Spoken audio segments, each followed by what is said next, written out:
Good morning student, आप लोग कैसे हो? का 4th वीडियो है। इसमें थायराइड ग्लैंड का पूरा डिटेल में डिस्कशन करेंगे।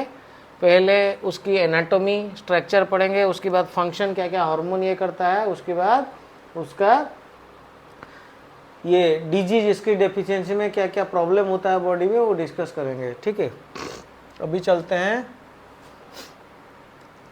Anatomy and structure. ये देखो, ये बना दिया हूँ एक थायराइड ग्लैंड का स्ट्रक्चर। देखिए, ये हम लोग का जो वोकल कॉर्ड है, ये जो रेड वाली है ना, दोनों साइड में बटरफ्लाई जैसा शेप है, इसको ही थायराइड ग्लैंड कहते हैं। ठीक है, बीच में जो चीज़ें हैं उसको इस्थमस कहते हैं। इस्थमस में क्या है? थिन फ्लैप ऑफ कनेक्ट, ये बीच में ये कनेक्टिव टिश्यू है। ये कनेक्टिव टिश्यू, ये जो है बीच में, ये कनेक्टिव टिश्यू है एंड इसको कहते हैं इस्थमस। एंड ट्रैकिया, नीचे देखिए ये ट्रैकिया है, ट्रैकिया है ऊपर, ये दोनों थायराइड ग्लैंड हो गया। ये जो है चार, देखिए चार डॉट जैसा है, ये चार डॉट को पाराथायराइड ग्लैंड कहते हैं। 1 पेयर ईच साइड, इसमें भी देखिए एक पेयर है, इसमें भी देखिए एक पेयर है। ऊपर अपना वोकल कॉर्ड है। तो आते हैं अभी इसका स्ट्रक्चर में। लोकेशन कहाँ पे है? Anterior portion of neck. हम लोग का जो नेक में थोड़ा एंटेरियर पोर्शन में ये है। ठीक है, उसके बाद चलते हैं रैपिंग अराउंड ट्रैकिया। ट्रैकिया के ऊपर ये रैप करा हुआ है। ठीक है, उसके बाद बिलो लेरिंग्स, लेरिंग्स के देखिए, लेरिंग्स के नीचे है। ठीक है, तो ये हो गया लोकेशन इसका। इसका शेप क्या है? इसका शेप है बटरफ्लाई। देखो ये बटरफ्लाई जैसा दिख रहा है, उड़ नहीं जाएगा भाई, ये यहाँ पे ही रहेगा। बटरफ्लाई शेप है खाली। ठीक है, 2 लेटरल लोब्स, देखो दोनों साइड में लोब्स है, दोनों साइड में लोब जैसा है। ठीक है, मैं थोड़ा इस टाइप का बना, बट ये इस टाइप का ही होता है, लोब टाइप का, थोड़ा गोल टाइप का होता है। ठीक है, मेरा ड्राइंग इतना अच्छा नहीं है। अभी कंपोजिशन में आते हैं। डी में कंपोजिशन। कंपोजिशन क्या होता है, किससे बना हुआ है ये थायराइड ग्लैंड, किससे बना हुआ है? ये बना हुआ है follicles and stroma tissue. Stroma tissue, stroma जो आप बोटनी में पढ़े हैं, वो स्ट्रोमा सरफेस वाला स्ट्रक्चर जो होता है, स्ट्रोमा टिश्यू और फॉलिकल्स बना है। और each follicle consist of follicular cell. Follicle मतलब आपका, फॉलिकल मतलब क्या होता है? एक sac like bag like tube type का है। तो surrounding central cavity filled with colloid. उसमें क्या होता है? एक कैविटी होता है, कैविटी फिल्ड विथ कोलॉइड। तो फॉलिकुलर सेल है। इसको फॉलिकुलर सेल को क्या कहते हैं? यहाँ देखिए, थायरोसाइट्स भी कहते हैं। जेहेतु थायराइड ग्लैंड में है, साइट्स मतलब सेल जानते हैं, और थायरो मतलब थायराइड ग्लैंड में है, तो फॉलिकुलर सेल को थायरोसाइट्स कहते हैं। ठीक है, ये फंक्शन और हार्मोन्स में अभी फंक्शन भी पढ़ेंगे और हार्मोन्स भी पढ़ेंगे, क्या क्या हार्मोन सीक्रेट करता है। ये जो हार्मोन सीक्रेट करता है ना, synthesis with help of iodine. Iodine बहुत इंपॉर्टेंट है थायराइड में। तो ये जो सिक्रेशन इसका होता है वो विथ हेल्प ऑफ आयोडीन होता है। क्या क्या होता है ये देखिए, दो आते हैं जो आयोडीन की ये में होता है। एक है T4, एक T3। T4 क्या है? T4 है टेट्रा आइडोथायरोनाइन। क्या है? टेट्रा आइडोथायरोनाइन। आप लोग थायरोक्सिन सुने होंगे, थायराइड से जो सीक्रेट होता है उसको थायरोक्सिन कहते हैं, यही T4 को थायरोक्सिन कहते हैं। और T3 है ट्राइडोथायरोनाइन। ट्राइडोथायरोनाइन एक T4 होता है, एक T3 होता है। इनका काम क्या होता है, फंक्शन क्या होता है, ये दोनों हार्मोन का तीसरे बाद में आएंगे। और ये दोनों हार्मोन आयोडीन की हेल्प से होता है। ये विदाउट आयोडीन हेल्प ये होगा नहीं। क्या है ये फंक्शन? है कि पहले BMR क्या होता है? बसल मेटाबॉलिक रेट। बसल मेटाबॉलिक रेट, ये क्या है? बहुत नया ये वर्ड आ गया, नया वर्ड नहीं है। जैसे आपको ना एक बॉडी में आपको सांस लेने के लिए कुछ कैलोरी एनर्जी चाहिए, सब ब्लड सर्कुलेशन होने के लिए कुछ एनर्जी चाहिए, कुछ कैलोरी चाहिए। ठीक है, सेल बनने के लिए कुछ कैलोरी चाहिए। वो जितना कैलोरी ये सब के लिए चाहिए ना, उसको BMR कहते हैं। ठीक है, और फिर आते हैं metabolism of carbohydrate, protein and fats. क्या करता है? मेटाबॉलिज्म मतलब कार्बोहाइड्रेट को ब्रेक डाउन करता है, फैट को ब्रेक डाउन करता है, फिर यूजेबल करता है ना, ब्रेक डाउन करके फिर यूजेबल करेगा बॉडी में। मेनली क्या होता है, जितना कैलोरी लगता है, ये सब कैलोरी तो लगेगा, सब हम लोग दौड़ते हैं, काम करते हैं, कुछ भी काम करते हैं, कैलोरी लगता है ना, एनर्जी लगता है, ये सब के लिए ये चाहिए। ठीक है, तो ये सब काम कौन करता है आपका? BMR, metabolism, carbohydrate, protein, fats, सब T4 T3 करते हैं, ये दोनों भाई करते हैं, हर वक्त याद रखना। डेवलपमेंट यदि फिजिकल मेंटल, जैसे फिजिकल मेंटल डेवलपमेंट के लिए भी ये दोनों रेस्पॉन्सिबल है। और जो इन्फेंट है ना, छोटा सा बच्चा है, बेबी है, उसके लिए भी उसका ब्रेन डेवलपमेंट में ये दोनों भाई का बहुत बड़ा रोल है। आरबीसी फॉर्मेशन में ये सपोर्ट करते हैं और maintain water and electrolyte balance. Electrolyte balance मतलब आप लोग को पता है, जो चार्ज पार्टिकल से चार्ज, कैल्शियम हो गया, पोटेशियम हो गया, magnesium, these are all charge things in our body. वो चार्ज उसको मेंटेन कर लिए, उसका बैलेंस मेंटेन कर लिए, जिससे आपको पता है हार्ट में जो ऐसे नोड में पल्स क्रिएट होगा, ठीक है, आपका जो हार्ट बीट होगा, ये सब में क्या है कि कौन हेल्प करता है? T4 and T3। ठीक है, ये मेंटेन करते हैं वाटर एंड इलेक्ट्रोलाइट बैलेंस। फिर होता है, लास्ट में आते हैं थायरोकाल्सिटोनिन, TCT, उसको TCT कहते हैं, बहुत इंपॉर्टेंट है। TCT आता है क्वेश्चन में भाई, TCT ये क्या करता है? ब्लड में कैल्शियम लेवल को डाउन करता है। ये आपका ब्लड में यदि कैल्शियम लेवल ज़्यादा हो जाता है, आप बहुत दूध पी लेते हो, बहुत कुछ कैल्शियम रिलेटेड खाना खा लेते हो, कैल्शियम बढ़ जाता है, कन्वर्ट हो जाता है, ज़्यादा हो जाता है ब्लड में, कौन भाई इसको कम करता है, रेगुलेट करता है? इसको थायरोकाल्सिटोनिन इसको रेगुलेट करता है। उसके बाद वो बोन में जाके जो भी है वो बोन रिमॉडलिंग सब वो सब रहता है, उसी प्रोसेस, उसमें नहीं जाएंगे, आप अपना लेवल में खाली जानिए। ब्लड कैल्शियम लेवल को ये डाउन करता है। इसको, ये पेप्टाइड हार्मोन है, ये प्रोटीन व पेप्टाइड हार्मोन है, ये हार्मोन याद रखिए, ये पेप्टाइड हार्मोन है। पेप्टाइड हार्मोन क्या है याद रखिए, छोटा छोटा कॉन्सेप्ट, जहां क्वेश्चन आ रहा है आप पूछिए इमीडिएटली थ्रू, आपका कमेंट्स में पूछिए। पेप्टाइड हार्मोन होता है जहां पे 3 से ऊपर एमिनो एसिड का चेन है, एमिनो एसिड का चेन है, जहां पे उसको पेप्टाइड, जहां पे amino acid chain more than 3 नहीं है, सपोज 1 एमिनो एसिड है, उसको पेप्टाइड नहीं कहेंगे। ठीक है, पेप्टाइड प्रोटीन हार्मोन है ये, लेकिन ये दोनों पेप्टाइड नहीं है भाई, ये T3 T4 नहीं है, ओनली थायरोकाल्सिटोनिन TCT है पेप्टाइड हार्मोन। ये सीक्रेटेड बाय पाराफोलिकुलर, ये पाराफोलिकुलर सेल है और सी सेल, उसको सी सेल कहते हैं, और पाराफोलिकुलर सेल सी सेल से ये सीक्रेट होता है। ठीक है, इसके बाद चलेंगे पाराथायरॉयड ग्लैंड में, आप इसको नोट डाउन कर लीजिए।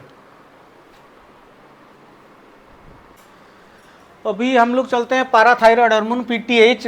कब होता है पाराथायरॉयड हार्मोन? जब आपका कैल्शियम लेवल ब्लड में ना कम हो जाएगा, तब पाराथायरॉयड हार्मोन आपका PTH सिक्रेशन के लिए सिग्नल देगा, इमीडिएटली PTH सिक्रेशन चालू हो जाता है जब आप कैल्शियम लेवल डाउन हो जाता है।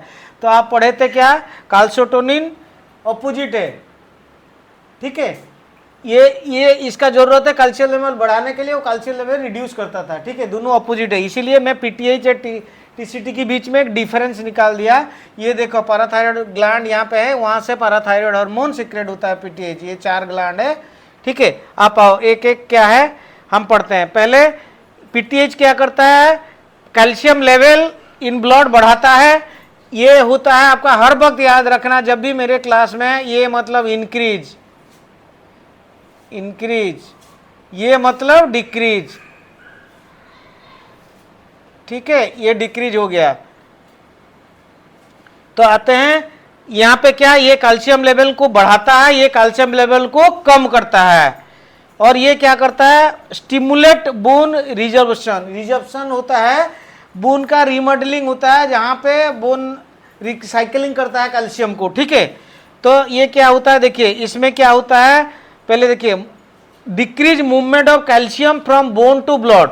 इसमें क्या मतलब, inhibits bone reservation. Bone reservation inhibits मतलब स्लो डाउन कर देता है। बोन रिजर्वेशन जो बोन का ये होता है रीमॉडलिंग होता है जिसमें कैल्शियम का ट्रांसफर होता है, तो उसको ये स्लो डाउन कर देता है। स्लो डाउन कर देने में क्या होगा, तो आपका बोन से ब्लड को कैल्शियम कम आएगा, ये स्लो डाउन कर देगा। और ये उल्टा करेगा, स्टिमुलेट करेगा बोन रिजर्वेशन को, स्लो डाउन ये फास्ट कर देता है, स्टिमुलेट कर देता है। इसका मतलब कैल्शियम आपका बोन से आएगा कहाँ, ब्लड में, ये उल्टा उसका है। फिर ये क्या करता है, रेनल ट्यूबुल, आपको पता है किडनी में रेनल ट्यूबुल है, रेनल ट्यूबुल से कैल्शियम क्या करता है, यहाँ क्या करता है, स्टिमुलेट करके रीएब्जॉर्प्शन करता है, उसका अंदर जो रेनल ट्यूबुल के अंदर जितना कैल्शियम है उसको रीएब्जॉर्ब कर लेता है। और ये क्या करता है, कैल्शियम लॉस होता है यूरिन में, मतलब ये स्लो डाउन कर देता है, इनहिबिट्स मतलब स्लो डाउन कर देता है रीएब्जॉर्प्शन फ्रॉम रेनल ट्यूबुल। ये स्लो डाउन करता है, ये स्टिमुलेट करता है, ये स्लो डाउन करता है, ये बोन से ब्लड को स्लो डाउन करता है, ये बोन से ब्लड को फास्ट करता है, ये रेनल ट्यूबुल से ये स्लो डाउन कर देता है रीएब्जॉर्प्शन को, ये रीएब्जॉर्प्शन को स्टिमुलेट करता है। ठीक है, यहाँ क्या होता है, डाइजेस्टिव फूड जो हम खाना खाते हैं, कैल्शियम रिलेटेड फूड खाते हैं, वो हमारा ये एब्जॉर्ब कराता है, कहाँ से, डाइजेस्टेड फूड को, वहाँ से कैल्शियम एब्जॉर्ब करता है। इसके लिए ये नॉट एप्लीकेबल है, इसका उसमें काम नहीं है कुछ। ये पाराथायरॉयड ग्लैंड से निकलता है ये पीटीएच, और ये कहाँ, थायराइड ग्लैंड का जो पाराफोलिकुलर सेल में पढ़ाया था, और सी सेल्स, वहाँ से ये निकलता है थायराइड ग्लैंड में। और ये क्या है, ये जो कंडीशन है ज़्यादा होता है कैल्शियम, तो इसलिए हाइपर कैल्सिमिक, और ये कंडीशन को हाइपोकैल्सिमिक कहते हैं। ठीक है, ये कम है, ये ज्यादा है, तो ये दोनों का ऑपोजिट है, पूरा दोनों का एनिमी है, आप समझ लो, याद रखने के लिए, पीटीएच एंड टीसीटी। अभी चलते हैं हम लोग, इसका डेफिशिएंसी में, थायराइड का डेफिशिएंसी में क्या क्या डिजीज होता है उसको पढ़ेंगे। अभी क्या हम थायराइड रिलेटेड जो डिजीज होता है उसके रिलेटेड उसके बारे में डिस्कस करेंगे। पहले आते हैं, दो टाइप का थायराइड का जो प्रॉब्लम होता है, एक हाइपोथायराइडिज्म, एक हाइपरथायराइडिज्म। ठीक है, हाइपो होता है आयोडीन डेफिशिएंसी से, और ये हाइपर कैसे होता है, डेवलपमेंट ऑफ नोड्यूल्स, और it's cancer rate of synthesis, मतलब बहुत हाई रेट सिंथेसिस होता है। कैंसर रेट सिंथेसिस मतलब कैंसर क्या होता है, जैसे कभी जो एबनॉर्मल सेल ग्रोथ होता है ना, उसको कैंसरस सेल कहते हैं। ठीक है, एबनॉर्मल सेल ग्रोथ। तो हम लोग जब कहेंगे ये कैंसर रेट सिंथेसिस मतलब बहुत ज़्यादा हार्मोन जनरेशन हो रहा है। ठीक है, उसको डेवलपमेंट ऑफ नोड्यूल्स के लिए होता है, नहीं तक कैंसर रेट ऑफ सिंथेसिस मतलब इसके लिए हाइपरथायराइडिज्म होता है। हाइपोथायराइडिज्म में आयोडीन का डेफिशिएंसी, दोनों में डिफरेंस, क्या क्या डिजीज होता है। एक इसमें क्या होता है, सिंपल गोइटर, इसमें क्या होता है, एनलार्जमेंट ऑफ थायराइड ग्लैंड जो ये थायराइड ग्लैंड है ये फूल जाता है। आप इंडिया में बहुत जगह पे देखे हैं, ज़्यादातर लेडीज में ये फूल जाता है। ठीक है, तो माइक्सोडेमा क्या होता है, पफिनेस और बेगिनेस अंडर दी आई के नीचे फुला फुला छोटा छोटा फुला फुला रहता है, तो वो उसको पफिनेस कहते हैं। तो ड्राई स्किन होता है, हेयर लॉस होता है। ठीक है, फिर आते हैं क्रेटिनिज्म में क्या होता है, मैटरनल जो माँ होता है, जब बच्चा कैरी करने के टाइम में आयोडीन का कमी होता है, तब क्या होता है, स्टंटेड ग्रोथ, इम्प्रॉपर ग्रोथ, मतलब कहीं साइज में इधर बड़ा हो गया उधर छोटा हो गया, इस टाइप का इम्प्रॉपर ग्रोथ होता है। और मेंटल रिटार्डेशन मतलब आपका मेंटल ग्रोथ नहीं होता, मतलब मेंटल मतलब आपको क्या आता है, जैसे बच्चा बड़ा हो गया लेकिन उसको कुछ समझ में नहीं आ रहा है इतना, मतलब उस उम्र का बच्चे के साथ वो इक्विवेलेंट नहीं है, वो बिहेव कर रहा है जैसे 10 साल का बच्चा बट बिहेव कर रहा है 5 साल के बच्चा जैसा, तो उसको मेंटल रिटार्डेशन कहते हैं, मेंटल ग्रोथ नहीं हुआ है। डीप म्यूटिज्म मतलब उसको सुनाई नहीं दे रहा, लो आईक्यू, बहुत आईक्यू लो होता है, तो ये सब क्रेटिनिज्म के लिए होता है। और इसमें किस लिए होता है, क्योंकि मैटरनल आयोडीन डेफिशिएंसी, माँ को आयोडीन का डेफिशिएंसी था। ठीक है, अभी चलते हैं, फिर इरेगुलर मेंस्ट्रुअल साइकिल होता है, जो एमसी होता है वो इरेगुलर होता है। फिर ये बेसिकली हाइपो के लिए हो गया। फिर हाइपर में हाइपर में मोस्ट इंपोर्टेंट है ग्रेव डिजीज। ग्रेव डिजीज क्या है?